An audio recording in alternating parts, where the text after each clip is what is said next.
नमस्कार मित्रांनो, व्हिडिओ आवडला तर व्हिडिओला लाईक आणि चॅनलला सबस्क्राईब करायला विसरू नका।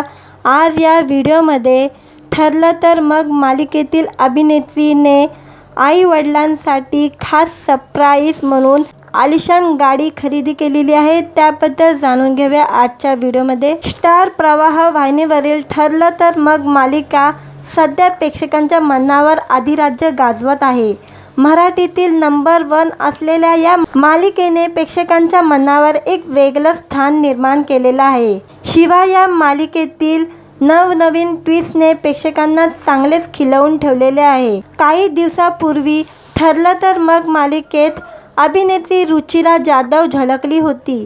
याच रुचिराने अक्षय तृतीयाच्या शुभ मुहूर्तावर आई वडिलांना खास सरप्राईज दिलेले आहे। अक्षय तृतीयाच्या शुभ मुहूर्तावर बऱ्याच कलाकारांनी नवीन घर, नवीन गाडी खरेदी केली आहे।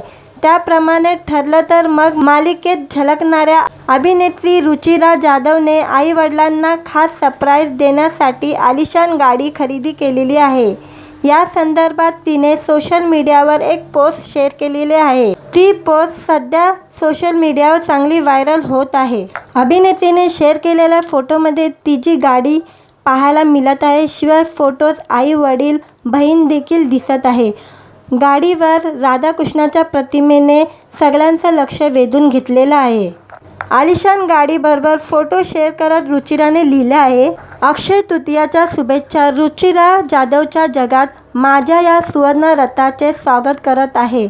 आजच्या शुभ दिनी आई वडिलांसाठी छोटीशी सरप्राईज। रुचिराने ही पोस्ट शेअर करतात तिच्यावर शुभेच्छाचा वर्षाव होत आहे। अभिनंदन, तुझा खूप अभिमान आहे रुचिरा। तुझं अभिनंदन नवीन गाडी घेतल्याबद्दल। आम्हाला तुझा खूप अभिमान आहे। अजून एक स्वप्न तू पूर्ण केलंस। अशा अनेक प्रतिक्रिया रुचिराच्या या पोस्टवर चाहत्यांनी दिलेली आहे। दरम्यान रुचिराच्या कामाबद्दल बोलायचं झालं तर ती बिग बॉस मराठीच्या 4थ्या पर्वात झळकली होती। तसे यापूर्वी ती झी मराठीवरील माझ्या नवऱ्याची बायको लोकप्रिय मालिकेमुळे घराघरात पोचली होती। या मालिकेत रुचिराने मायाची भूमिका साकारली होती, जी प्रेक्षकांच्या चांगलीच पसंतीत पडली होती। काही दिवसापूर्वी रुचिरा ठरलं तर मग मालिकेत छोट्या भूमिकेत झळकली। तिने अर्जुन सुभेदारच्या मैत्रिणीची भूमिका निभावलेली होती।